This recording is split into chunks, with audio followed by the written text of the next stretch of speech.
बिस्मिल्लाहिर्रहमानिर्रहीम। सही बुखारी हदीस नंबर 42।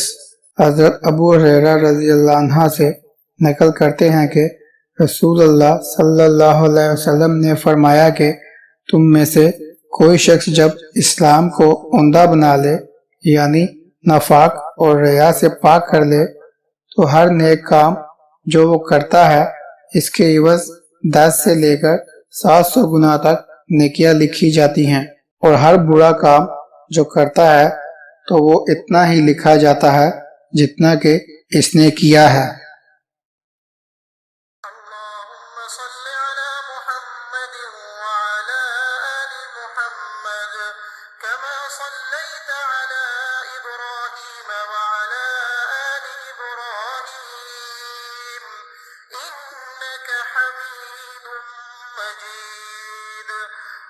اللهم بارك على محمد وعلى آل محمد كما باركت على